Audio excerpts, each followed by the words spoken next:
नमस्कार, mutual फंडू channel में आपका बहुत बहुत स्वागत है। आज हम चर्चा करेंगे कि फ्रैंकलिन टेम्पल्टन म्यूचुअल फंड पर एक और केस दायर कर दिया गया है। आइए जानते हैं इसके डिटेल्स।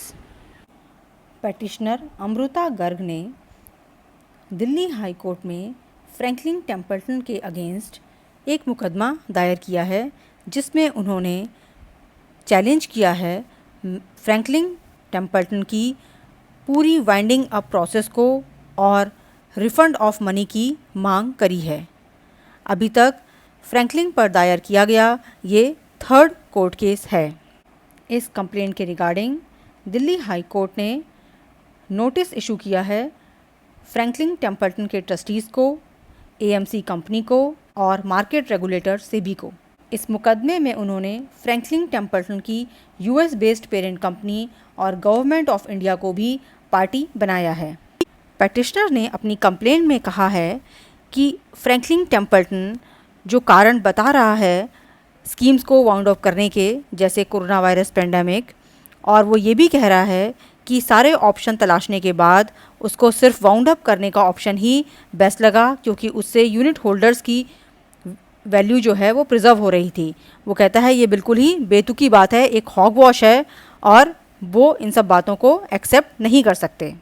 अपनी कंप्लेंट में वे आगे कहते हैं कि ट्रस्टीज़ जो हैं वो प्रूडेंट इन्वेस्टमेंट टेक्निक्स अपनाने में फेल्ड हो गए और फंड को मैनेज करने के लिए जो प्रॉपर एडमिनिस्ट्रेशन अपनाना चाहिए था वो फॉल्टी था। फ्रैंकलिन टेम्पल्टन सेबी के सर्कुलर्स को पूरी तरह से अपनाने में भी विफल रहा, जहां पर सेबी लगातार ये जोर दे रहा था कि इन्वेस्टर्स के इन्वेस्टमेंट्स में ट्रांसपेरेंसी बढ़ाई जाए, मगर उसने उसको फॉलो नहीं किया।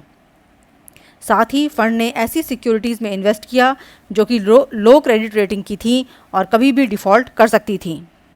कोर्ट ने सेबी को डायरेक्ट किया है कि वो इंश्योर करे कि जो उसके रेगुलेशंस हैं वो कंपनी ढंग से कंप्लायंस कर रही है कि नहीं कर रही है, और अगर फोरेंसिक ऑडिट में कोई भी इस तरह का सबूत मिलता है तो उसके खिलाफ एक्शन ले। ये पटिशन अभिनव श्रीवास्तवा पार्टनर जीएसएल चेम्बर्स ने फाइल करी है और रविंद्र श्रीवास्तव सीनियर एडवोकेट ने इस केस को इन्वेस्टर के बिहाफ में आर्ग्यू किया है। तुषार मेहता जो सॉलिसिटर जनरल हैं वो सेबी की तरफ से इस केस में अपीयर हुए थे और फ्रैंकलिन टेम्पल्टन की तरफ से सीए सुंदरम ने इस केस की पैरवी करी थी। जैसा कि आपको पहले ही पता है कि लास्ट वीक जो रसना ड्रिंक के प्रमोटर हैं उन्होंने भी गुजरात हाई कोर्ट में एक मुकदमा दायर किया था, और उसके पहले CFMA Chennai financial markets accountability agency ने भी पब्लिक इंटरेस्ट लिटिगेशन फाइल किया था मद्रास हाई कोर्ट में। इसमें अगर और कोई डेवलपमेंट होता है तो मैं आपको सूचित करती रहूँगी। मैं आशा करती हूँ आपको ये वीडियो ज्ञानवर्धक लगा होगा। कृपया इस वीडियो को अधिक से अधिक शेयर करें। Thank you.